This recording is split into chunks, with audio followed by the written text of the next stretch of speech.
Sir अब मैं बाकी लोगों के पास जाऊंगी। यही तो बीजेपी का दर्द है। कौन है? बीजेपी की ओर से कहा जाता है कि हमने तमाम योजनाओं का ऐलान किया, जहां पर ज्यादातर 90% मुस्लिम आबादी है, वहां पर आधे से ज्यादा घरों में सरकार की तमाम योजनाएं पहुंची, लेकिन जब वोट की बात आती है तो वहां पर इनको 10 वोट भी नहीं मिलते हैं।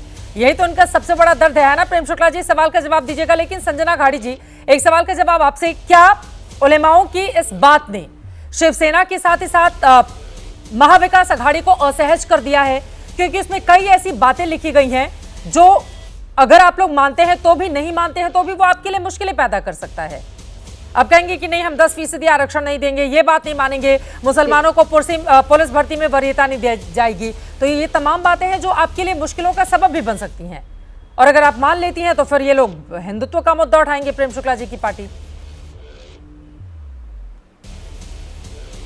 देखिए, ये हिंदुत्व का मुद्दे की जो बात कर रहे हैं ना, अभी इनका सबसे बड़ा प्रॉब्लम क्या है?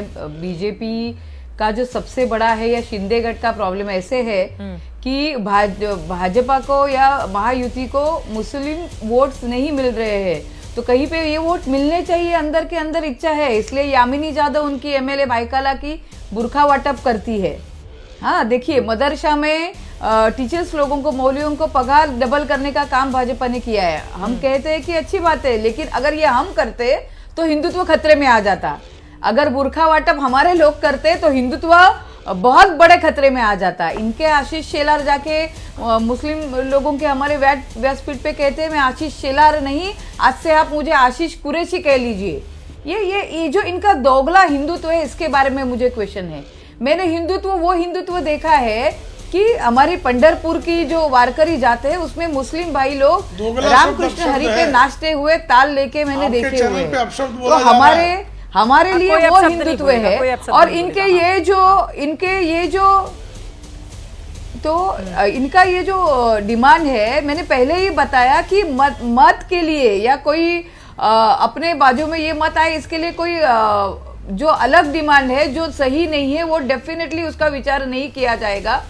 और ये जो आपके डिमांड्स यहाँ पे उलेमा के बताए जा रहे हैं, मुझे उसके बारे में पूरा आइडिया अभी है नहीं, मैंने खुद पढ़ा नहीं उसके बारे में, लेकिन डेफिनेटली महाविकास आघाड़ी उसके बारे में सोचना भी होगा, तो बहुत विचार करके उसके बारे में कुछ ना कुछ सोचेगी। ठीक है। और हिंदुत्व का मुद्दा जो अभी कृष्णा जी के कान को कुछ ना कुछ और सुनाई देता है भाई, तो उनको कहिए, गर्व से कहो हिंदू है, ये आज भी शिव सैनिक हम कहते हैं और हमें उसका गर्व ही है। तो उन्हें इसके बारे में सोचने की जरूरत नहीं। मुस्लिम भाइयों का मत अगर हमें मिल रहा है, उनका समर्थन हमें मिल रहा है, इसका मतलब हमने हिंदुत्व छोड़ दिया, ये नहीं होता है। सबसे बड़ा इनके पेट का दर्द है।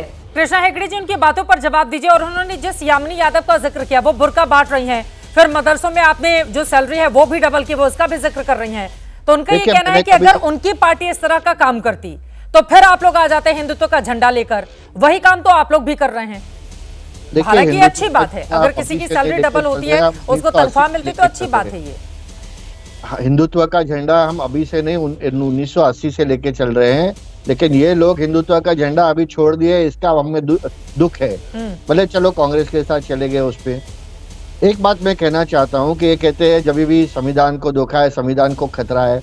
सम्मान्य प्रधानमंत्री 13 साल मुख्यमंत्री थे और 10 के ऊपर साल वो प्रधानमंत्री थे।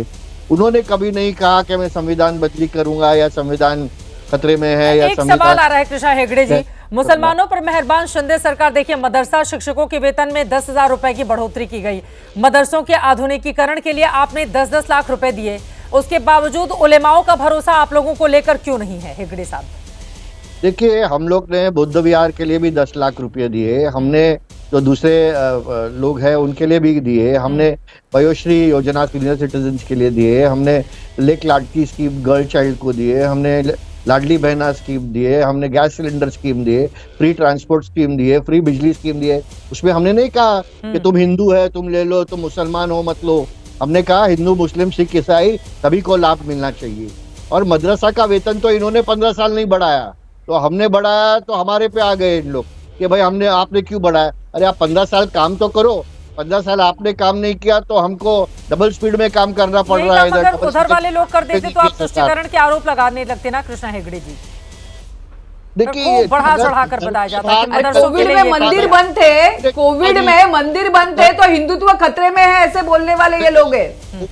कोविड में भी 6,000 करोड़ का घपला किया है इन्होंने, कैग में 12,000 करोड़ का घपला किया, और 2.5 साल में 2 बार मंत्रालय गए। अरे आपका घपला निकालू, पीएम केयर्स फंड क्या है, पीएम रिलीफ फंड क्या है, वेंटिलेटर घोटाला क्या है, आपके कितने घोटाले निकालने हैं? नई संसद में क्या घोटाला किया है, राम मंदिर में क्या घोटाला किया है, कितने एयरपोर्ट गिर रहे, इतने ब्रिज गिर रहे, शिवाजी महाराज का पुतला गिर गया, कितना भ्रष्टाचार आपका निकाले हम लोग। महानगर पालिका में फर्नीचर घोटाला, रोड घोटाला, कितना घोटाला निकाले संजना जी आपका। को बोलने नहीं दीजिए, अगर आप बोलेंगे तो फिर उनकी आवाज नहीं आ पाएगी। प्लीज ईडी एक आपके बार जेब की बात में हो है, जाए। सीबीआई आपने आपके तमाम जेब में सवाल है, पूछे हैं, इनकम प्लीज आप टैक्स जवाब आपके सुन जेब लीजिए। में है, प्लीज आप आप जवाब दूध सुन के लीजिए। धुले हैं। प्लीज आप जवाब सुन लीजिए। संजना खाड़ी जी प्लीज, कृष्णा हेगड़े जी अपनी बात खत्म कीजिए, बाकी लोगों के पास भी जाना है। ये लोग 2 बार मंत्रालय नहीं गए, फेसबुक पे सरकार चलाई, ये हम नहीं कह रहे, इनके सहयोगी शरद पवार साहब लोक माझे संगति के पुस्तक में उन्होंने उद्धव ठाकरे जी के कार्यकाल का विवरण उन्होंने किया,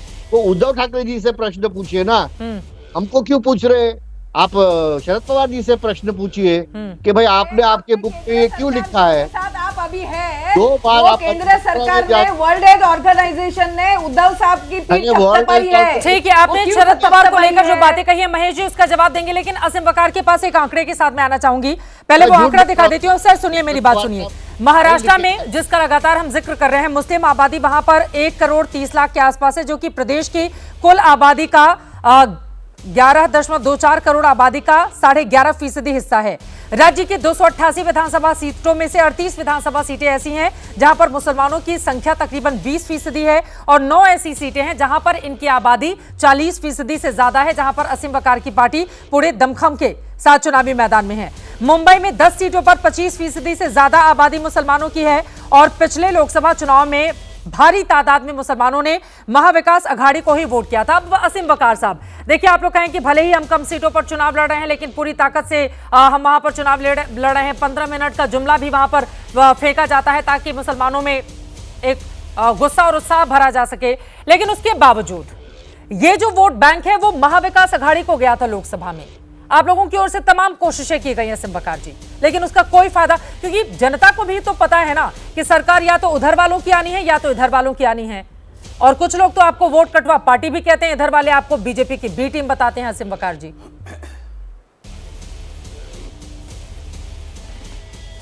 मैंने देखिए एक बहुत क्लियर कर दूं कि जो शिवसेना है वही बीजेपी है, और जो एनसीपी है वही शिवसेना है।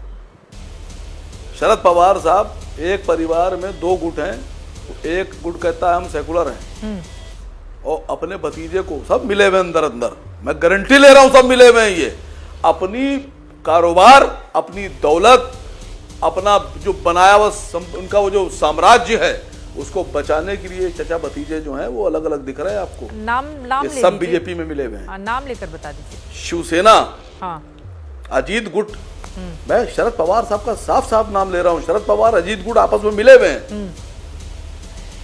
मुसलमानों ने अगर शरद पवार को वोट दिया तो ये दिमाग में डाल लीजिए कि सब बीजेपी में जाएगा। कोई गारंटी नहीं, कल को सुप्रिया सुले भी चली जाए, कोई गारंटी नहीं है।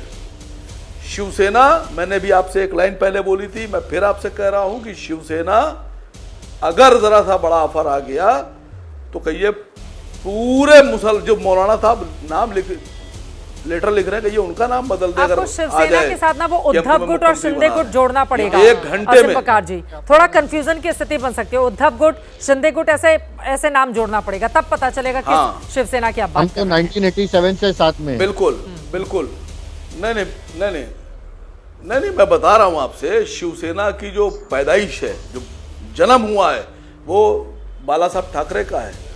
तो उद्धव ठाकरे में जो कट्टरता भरी हुई है कूट कूट के, वो एंटी मुस्लिम, वो कहाँ जाएगी मैडम? मैं गारंटी ले रहा हूँ, मौका मिल जाएगा उद्धव ठाकरे जी को तो 1 सेकंड के अंदर पलट जाएंगे, बीजेपी तक चले जाएंगे। मैं मुसलमानों से फिर कह रहा हूँ, आपने भी कहा 15 मिनट, वो भाषण मैंने सुना, अकबर साहब ने कहा कि अभी 9:45 हुआ है, 15 मिनट बाकी हैं।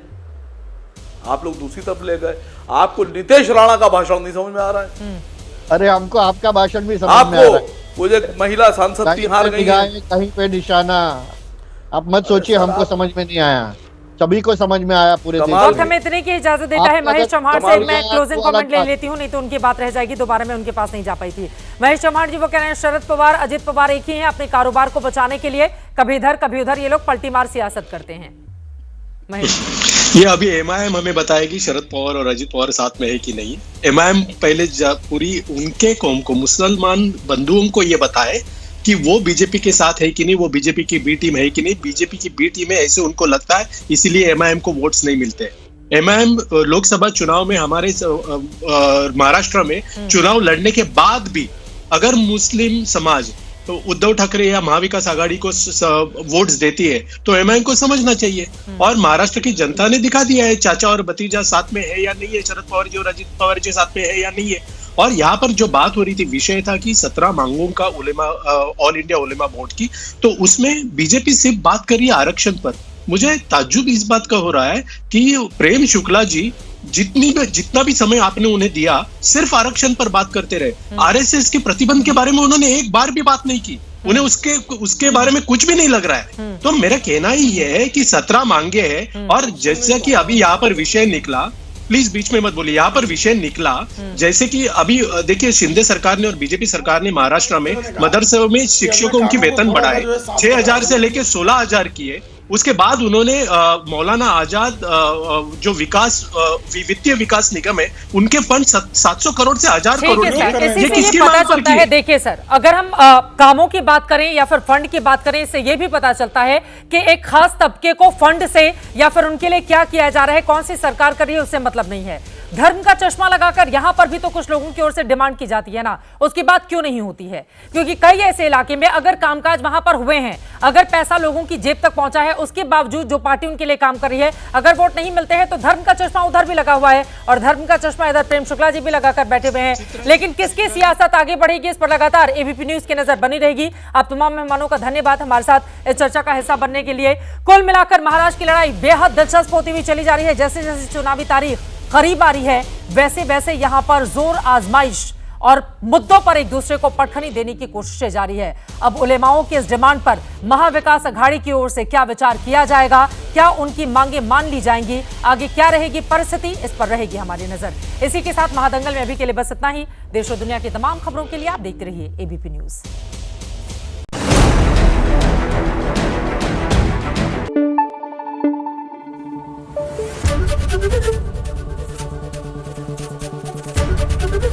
एबीपी न्यूज आपको रखे आगे।